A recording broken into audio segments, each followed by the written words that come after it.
Assalamualaikum warahmatullahi wabarakatuh. Waalaikumsalam. Terima kasih Bapak Ibu semua, untuk kesempatannya kali ini saya akan sharing, apa yang saya pahami tentang intelligent pigging. Berikut ini outline presentasinya saya. Jadi awal itu kita akan membahas tentang definisi inline inspection atau pigging sama ya teori-teori dasarnya aja yang sederhananya. Terus akan bahas jenis-jenis pigging, urutan-urutan piggingnya di dalam bentuk yang juga simple. Terus akan membahas tentang intelligent pig secara khusus. Nah, baru di segmentasi berikutnya inline inspection di bagian LNG, terus waduh ini dokumentasi ini typo nih, dokumentasi, terus tantangan melakukan intelligent pigging di bagian LNG juga, serta hasil dan rekomendasinya.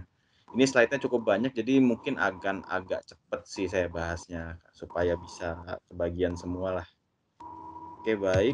Kita masuk ke definisi dari inline inspection atau pigging.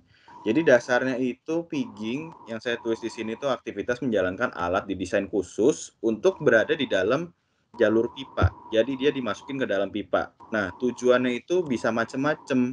Bisa untuk pembersihan, pengecatan, dan umumnya tuh buat inspeksi.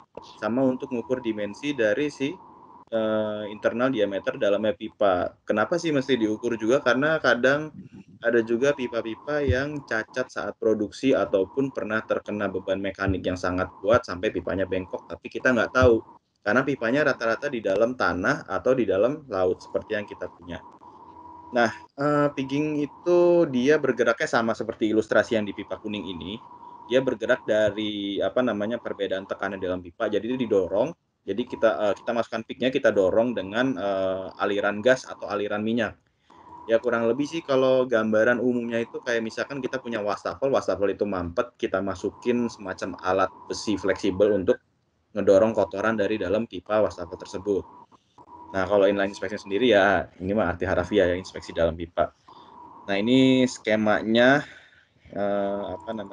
pressure dia akan mempropel atau akan mendorong si pig di dalam pipa.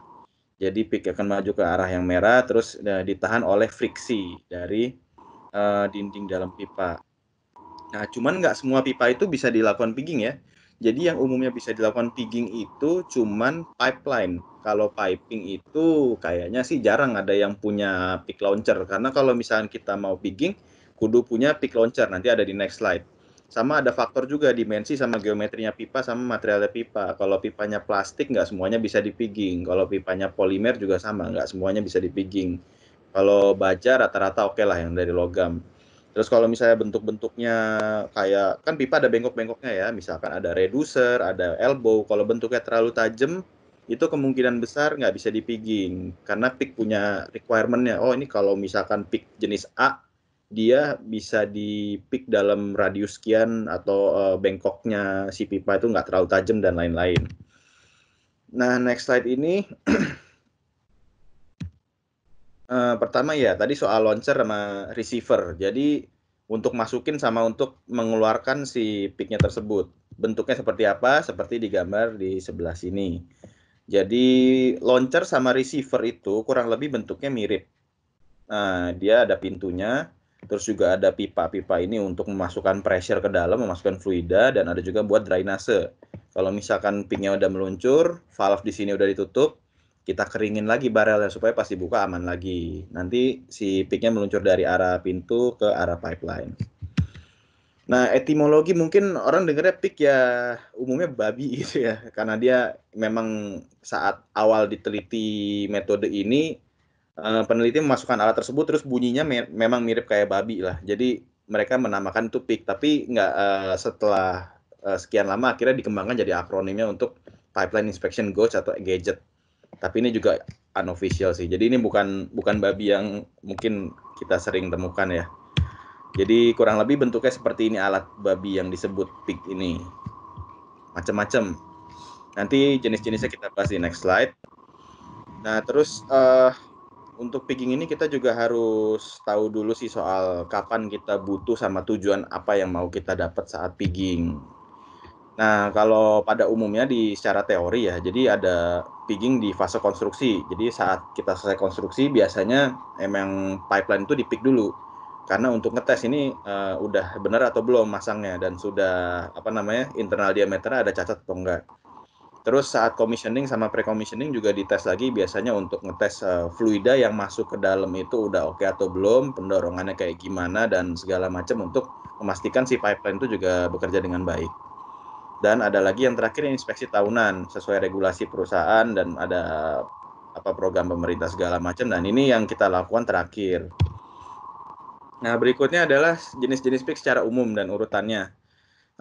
Ini urutannya sih sebenarnya memang pembersihan dulu, karena kalau kita mau meluncurkan PIK yang lebih complicated seperti yang nomor 2 ini, pipanya harus bersih. Kalau enggak nyangkut. Kalau udah nyangkut, kerugiannya lumayan. Jadi yang pertama harus dilakukan itu foam pick dulu. Foam pick itu pikir dari busa empuk, dia kayak semacam styrofoam lah, kayak yang dipakai di Sri Mulat dan lain-lain. Dia dimasukkan ke dalam pipa untuk membersihkan pipa dari sludge kayak yang di ilustrasi ini nih. Semacam sludge atau cairan-cairan kental yang kerak dan yang numpuk di dalam pipa yang kira-kira bisa bikin pipa itu pressure-nya ngurang, kapasitasnya berkurang. Nah, kalau teman-teman lihat di sini saat peak-nya mau keluar ini banyak ya, dan ini peak-nya keluar juga hancur karena rata-rata foam peak itu kalau pipanya parah banget kotornya biasanya hancur. Dan ini di runningnya nggak cuma sekali, kecuali pipanya bersih atau pipanya nggak terlalu banyak kotoran yang keras. Biasanya di run sampai diluncurin sampai foam peak-nya nyampe ke ujung dari launcher sampai receiver, pas diterima di ujung foam peak-nya nggak hancur. Nah, kalau foam peak-nya nggak hancur, udah bisa pindah ke tahap selanjutnya yaitu pakai bidirectional peak. Bidirectional peak itu juga sama, dia untuk membersihkan pipa tapi dia itu make semacam disk yang terbuat dari plastik atau polimer, jadi dia kayak nyapu lah, dia kayak nyapu si pipanya itu untuk kerak-kerak yang masih nempel di dinding. Biasanya dia bisa ditambahin berbagai macam aksesoris. Kayak yang di sini nih, ini ada kotak ini tuh magnet. Ini biasanya kalau debrisnya besi bisa ke nempel di sini nih.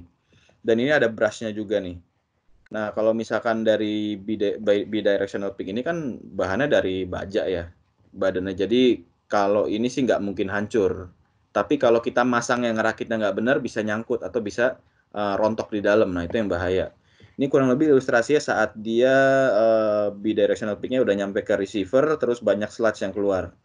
Nah, terus berikutnya nih geometry pick ini sebenarnya sama kayak bidirectional pick, cuman aksesorisnya adalah gouging disc.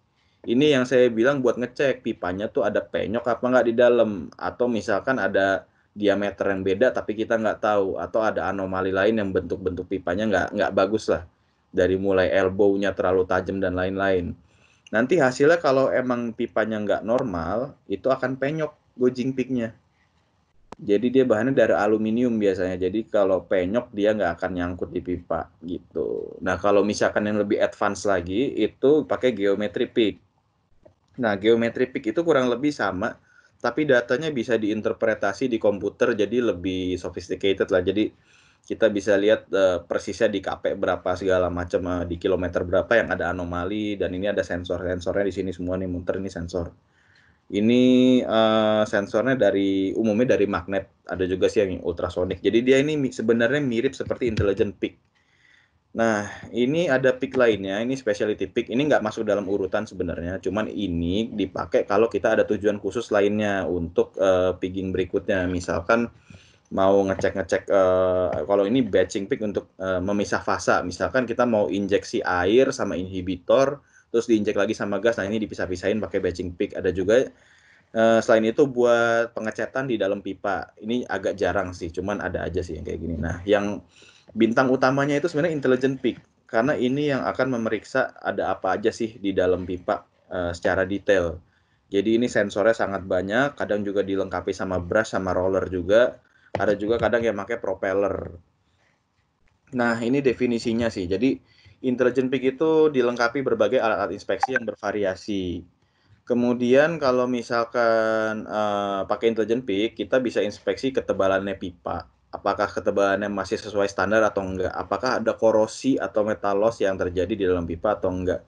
Ketebalan coating-coating di dalam pipa masih bagus, terus level proteksi katodik. Jadi kan umumnya pipa ada cathodic protection-nya di bagian luarnya. Nah, itu bisa dideteksi juga tuh dari pigging ini. Terus kadang ada juga yang pakai sensor untuk analisa kandungan di dalam pipa juga ada sih, cuman ini agak spesifik. Intinya sih anomali bisa terdeteksi dengan baik oleh intelligent peak, bahkan sampai koordinat juga bisa sebenarnya.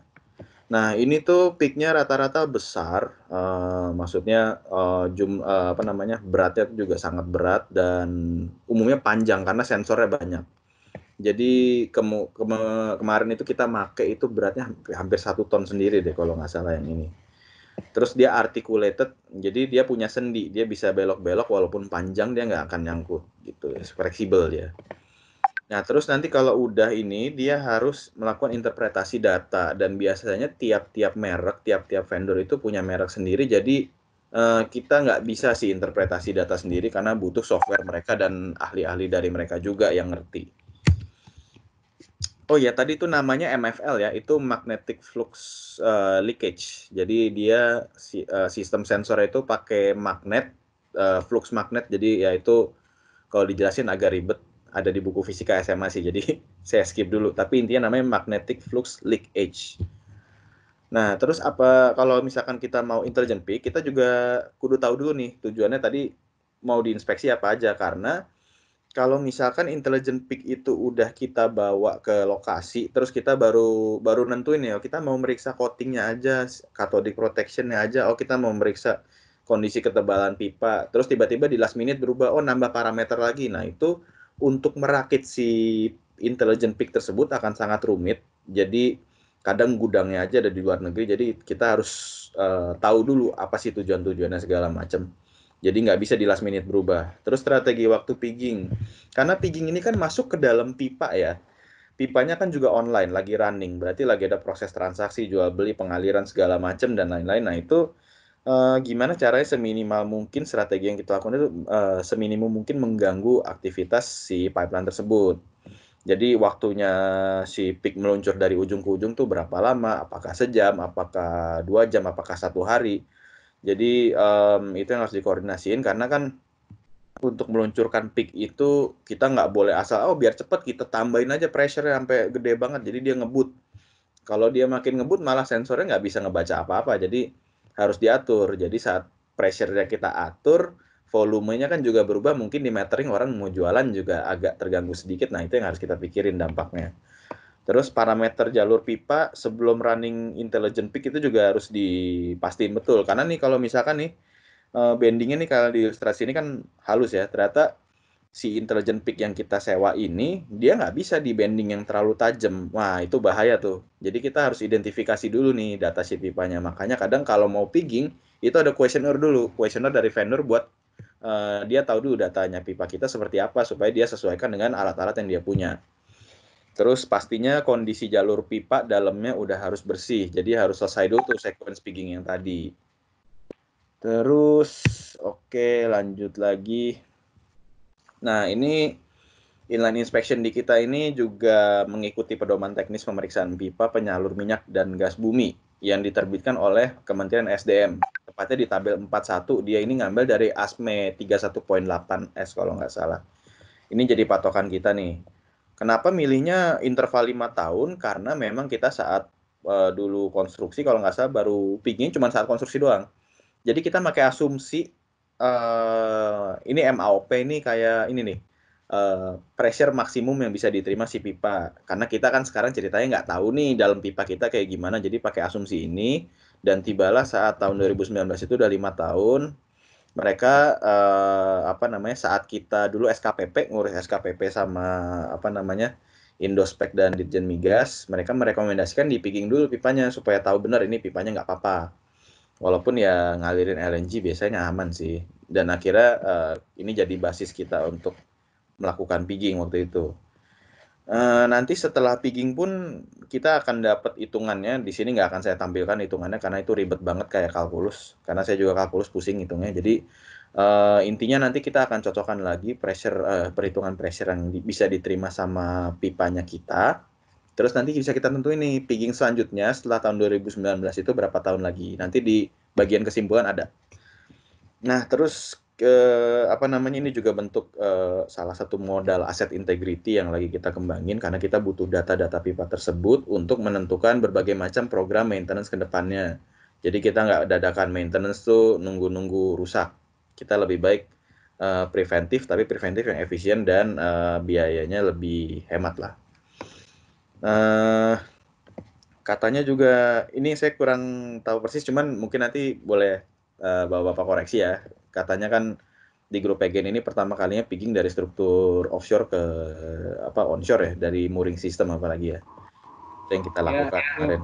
Iya benar Pak Dar ya? Iya. Oke. Nah, terus ini kita lakukan kemarin bulan Juni 2019 dan kita bagi jadi 2 tim.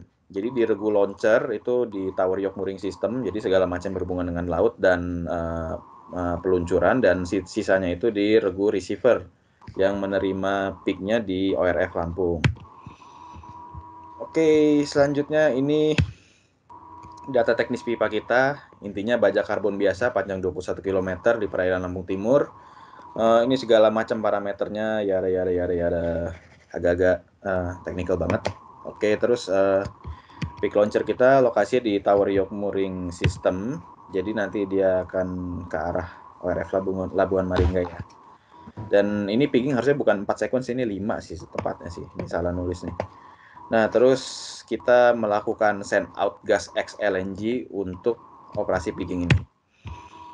Nah, ini urutan prosesnya, ini plannya nih. Rencana awal kita itu di tanggal 18 Juni, rencana eksekusinya sampai tanggal 20 Juni.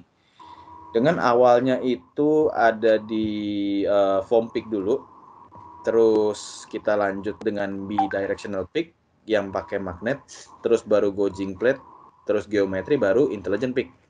Di sini ada nih kebutuhan flow rate kita juga. Terus ada juga kebutuhan send out kita per hari untuk menjalankan si pick tersebut.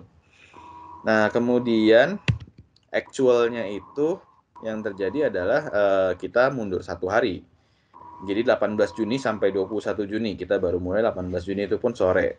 Karena saat kita lifting operation untuk memindahkan alat dari kapal crane barge kita ke dalam tower yoke itu cukup challenging ya. Nanti akan dibahas di slide selanjutnya. Sehingga kita mundur sehari dan di sini juga diubah gauging plate dulu, baru dengan magnet. Ini karena kita waktu itu memang punya kendala itu pipa kita tuh ada perbedaan diameter. Jadi untuk memastikan pick line-nya bisa run dulu, jadi kita pakai gauging plate dulu nih sebelum yang pakai magnet gitu. Nah, ini di sini dokumentasinya foam pick kondisi sebelum dimasukin. Ini masih kinclong warna merah, dan setelah run ini cukup kotor warna coklat, tapi ini kotornya nggak apa-apa sih karena masih utuh tanpa ada sobek-sobekan, tanpa ada kerusakan yang berarti. Kemudian BD gauging plate ini juga sama, dia bawa kotoran ya, tapi nggak terlalu banyak karena disk polimer yang kita pakai ini tidak ukurannya nggak sampai nyentuh banget ke dinding pipa. Nah, kalau yang BD pick dengan magnet ini kita bikin memang ngepas banget ukurannya nih. Jadi saat dia keluar dari casing, nanti ada casing sih, nanti saya bahas.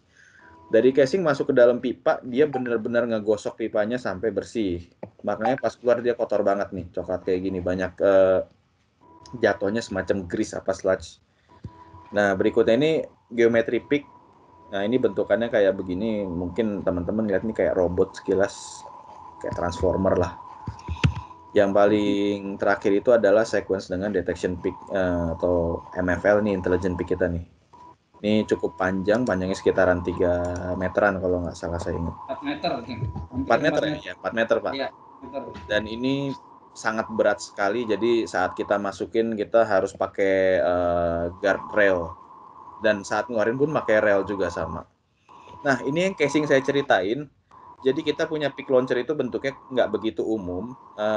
Bentuknya tuh kayak cone. Jadi dari tengahnya itu besar, terus dia mengecilnya itu di 2 sisi.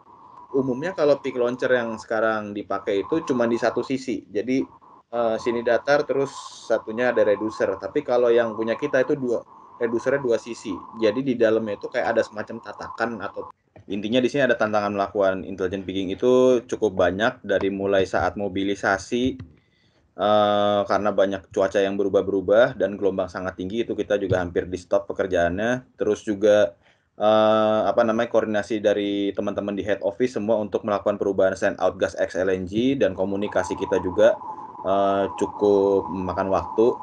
Terus juga saat di lapangan area kerja Tower York itu sangat kecil. Jadi safety issues-nya cukup besar tapi teman-teman pada dengan baik bisa melakukan hal tersebut kemarin.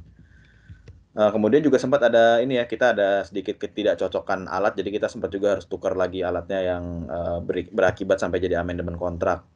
Nah, hasilnya itu kemarin intinya pipa cukup bersih dengan keadaan sangat baik. Cuman ada kotoran itu nggak berbahaya, jadi kotoran cuman semacam lubrikan dan itu kita belum tahu persis asalnya dari mana, tapi kalau nggak salah udah dimasukin ke laboratorium bahwa itu bukan substansi yang berbahaya, dia cuma benar-benar seperti lubrikan dan katanya sih itu saat konstruksi. Total yang kita dapat itu sekitaran 44,4 liter. Terus ada juga debris yang kita temuin, tapi ini sepertinya juga saat bekas dari fase konstruksi, mungkin ini bantalan buat pipa. Karet sih ini kalau nggak salah nih. Jadi nggak ada cacat fisik sih alhamdulillah pipa kita. Nah ini cuman hasil-hasil aja sih. Jadi untuk kecepatan dari pigging saat pigging X geometri itu jalan, dia cukup ngebut ya sekitaran 4 meter per second. Terus kalau untuk yang peak intelligent peak itu agak lambat, dia memang kecepatannya harus lambat karena untuk menginspeksi dengan sensornya, jadi sekitaran 1 meter per second, cukup lama sih nyampe ke daratnya. Ini kalau ini bagian sensor loss yang dialami. Kalau di XGP memang ada sensor loss tapi nggak masalah karena sensornya ada banyak sekali, ada 360 derajat sensor. Dan kalau untuk MFL atau Intelligent Peak aman, sensornya tidak ada sensor loss sama sekali. Nah ini ada sedikit anomali nih.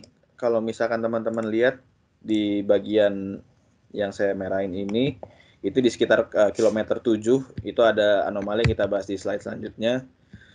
Jadi anomalinya itu adalah ditemukan semacam perbedaan thickness. Ada kemungkinan pipanya sekilas kayak penyok tapi bukan penyok, tapi itu biasanya dari cacat produksi. Jadi di bagian situ ada sedikit thickness yang beda sekitaran 2 mili apa 1 mili gitu. Di tabel bawah ini juga ada nih datanya. Terus selain itu nggak ada anomali apapun, kondisi oke, cuman ada perbedaan diameter itu saat di atas tower yoke sebelum riser turun ke laut. Nah itu memang ada perbedaan thickness diameter bukan thickness ya, diameter internal karena memang beda spesifikasi pipa. Nah kemudian kesimpulan dan rekomendasinya adalah pipa kita sangat sehat ya, masih bisa menahan beban hingga tekanan 2440 psi dan ketebalan pipa pun masih sesuai standar. Standar kita 15,9 atau 16 gitu. Nah, ini masih sangat-sangat baik sekali. Dan interval inspeksi dari yang tabel yang tadi teman-teman lihat itu yang soal MAOP segala macam itu kita mungkin perlu intelligent peaking itu masih 10 tahun lagi. Jadi karena pipa kita sehat, aman, jadi kita nggak perlu sering-sering intelligent peaking, kita nggak perlu buang-buang duit lagi di sini. Dan kalau pipa yang mungkin harus sering intelligent peaking itu biasanya untuk pipa-pipa produksi gas yang dari refinery. Nah itu mungkin substansi kimianya lebih banyak dan pengotornya lebih banyak. Nah kemudian di sini juga itu tadi anomali tersebut tidak dianggap berbahaya dan tidak akan ada pertumbuhan anomali tersebut. Jadi itu bukan karatan gitu. Internal korosi juga saat ini juga tidak menjadi ancaman karena ini kan dry gas ya, XLNG, jadi itu udah dimurnikan, jadi sudah oke juga, intinya safe seperti itu. Tidak ada korosi eksternal maupun internal juga aman. Oke, rekomendasinya sih paling memastikan kualitas gas, terus interval inspeksinya 10 tahun lagi seperti yang tadi saya bilang.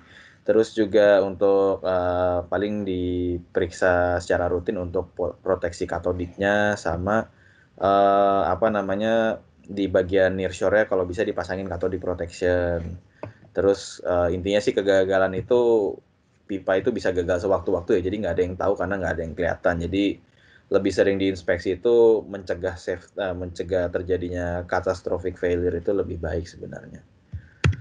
Oke, itu aja dari saya. Mungkin ada pertanyaan, silakan Mbak Kiki.